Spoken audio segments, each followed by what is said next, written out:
नमस्कार दोस्तों, निशा का सवेरा में आप सभी का स्वागत है। अलिफ लैला की कहानियाँ। अलिफ लैला मछुआरे की कहानी। रानी शहरजाद ने बादशाह शहरयार को मछुआरे की कहानी सुनाते हुए कहा कि किसी गांव में एक बुजुर्ग मुस्लिम मछुआरा रहता था। मछुआरा रोज़ नदी में मछली पकड़ने के लिए जाता और उसे बेचकर अपने परिवार का भरण पोषण करता था। मछुआरे का नियम था कि वो मछली पकड़ने के लिए केवल 4 बार ही नदी में जाल फेंकता था और जितनी भी मछली मिलती केवल उसे ही बेचता। एक दिन सुबह सुबह जब मछुआरे ने पहली बार नदी में जाल डाला तो उसे लगा कि उसके जाल में बहुत सारी मछलियां आ गई हैं, जिससे उसका जाल बहुत भारी हो गया है। जब उसने जाल बाहर निकाला तो उसमें गधे की लाश फंसी मिली, जिस कारण उसका जाल कई जगहों से फट गया।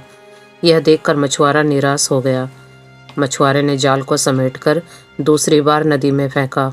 इस बार उसके जाल में मिट्टी व कंकड़ के अलावा कुछ नहीं फंसा, जिसे देखकर और दुखी हो गया। फिर भी इस उम्मीद के साथ कि इस बार तो उसके जाल में मछलियां फंस जाएंगी, मछुआरे ने तीसरी बार जाल नदी में फेंका, लेकिन इस बार भी उसके दुर्भाग्य ने उसका साथ नहीं छोड़ा। मछुआरा बहुत निराश हो गया और ऊपर वाले को याद कर प्रार्थना करने लगा, मैं रोज़ सिर्फ 4 बार ही नदी में जाल डालता हूँ और अगर अब अंतिम बार भी मुझे मछलियाँ नहीं मिली तो मैं अपने परिवार को क्या खिलाऊंगा। इसके बाद मछुआरे ने अंतिम बार नदी में दोबारा जाल फेंका। इस बार मछुआरे को लगा कि उसके जाल में कोई बहुत भारी वस्तु फंस गई है। मछुआरे ने जोर लगाकर जाल को बाहर खींचा, जिसमें पीतल की बड़ी सी गागर के अलावा कुछ नहीं था। गागर का मुंह ढक्कन से बंद था, जिस पर किसी की मुहर लगी हुई थी। गागर के भार को देखकर मछुआरे को लगा कि वह जरूर बेशकीमती हीरे, जवाहरातों व सोने के सिक्कों आदि से भरी होगी। इसे पाकर वह बहुत धनी हो जाएगा। मछुआरा अपने जाल को किनारे रखकर गागर के ढक्कन को खोलने की कोशिश करने लगा। काफ़ी देर तक मशक्क़त करने के बाद मछुआरे ने अपनी छुरी की मदद से ढक्कन को खोल लिया। ढक्कन खुलते ही उससे धुआं निकलने लगा, जिसने देखते ही देखते एक विशाल राक्षस का रूप ले लिया। राक्षस को देखकर मछुआरा बहुत डर गया और वहाँ से भागने लगा, लेकिन तभी राक्षस ने हाथ जोड़ लिए और कहने लगा, ऐ सुलेमान, मुझे माफ़ कर दो, अब मैं कभी भी आपकी आज्ञा के खिलाफ कोई कदम नहीं उठाऊंगा।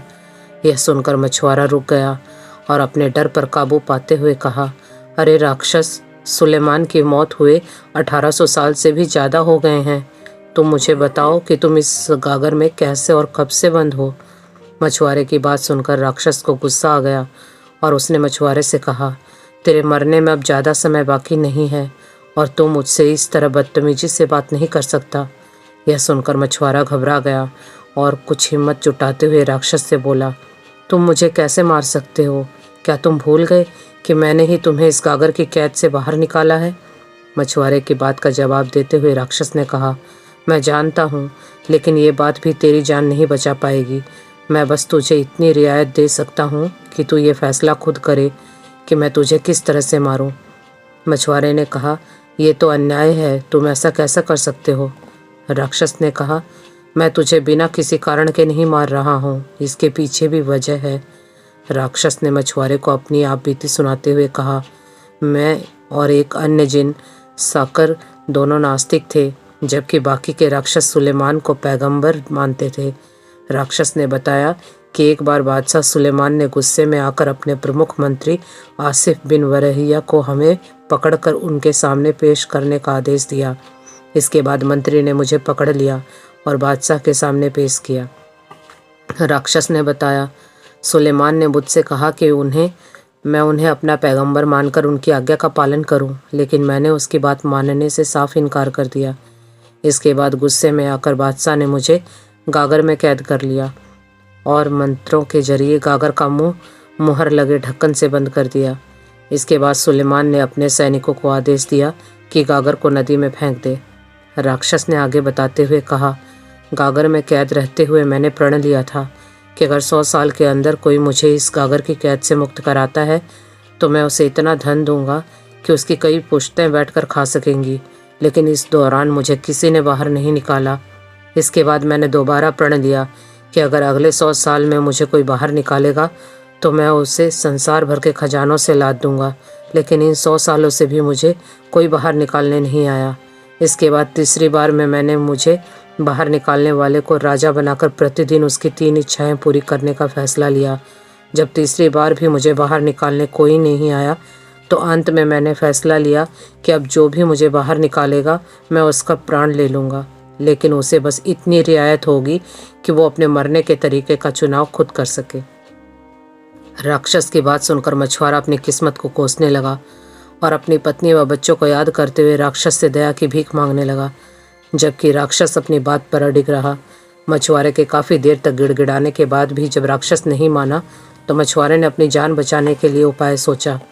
मछुआरे ने हिम्मत जुटाते हुए राक्षस से कहा, अगर ऊपर वाले की इच्छा से मेरी मौत तुम्हारे हाथों ही लिखी है तो मैं इसे स्वीकार करता हूँ, लेकिन इससे पहले मैं तुम्हें उस पवित्र नाम की कसम देता हूँ जिसे बादशाह ने गागर के ढक्कन पर लगी मुहर में खुदवाया था कि जब तक मैं अपने मरने का तरीका तय करूँ तो मेरे सवालों का जवाब देना।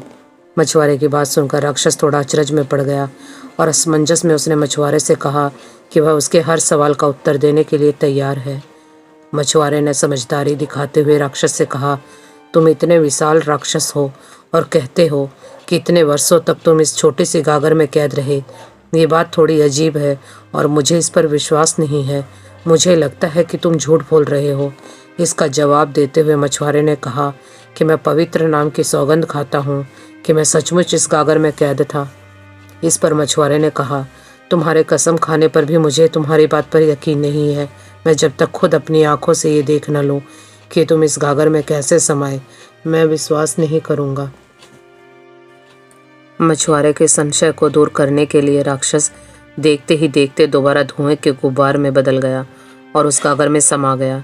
जैसे ही राक्षस पूरी तरह से गागर में प्रवेश कर गया, मछुआरे ने एक क्षण भी न गंवाते हुए गागर का मुंह मुहर लगे ढक्कन से बंद कर दिया।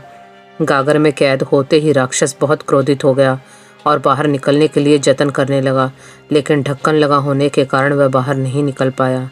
कई जतन करने के बाद भी जब राक्षस गागर की कैद से बाहर नहीं निकल पाया तो वह मछुआरे के सामने गिड़गिड़ाने लगा और बाहर भी निकालने की विनती करने लगा।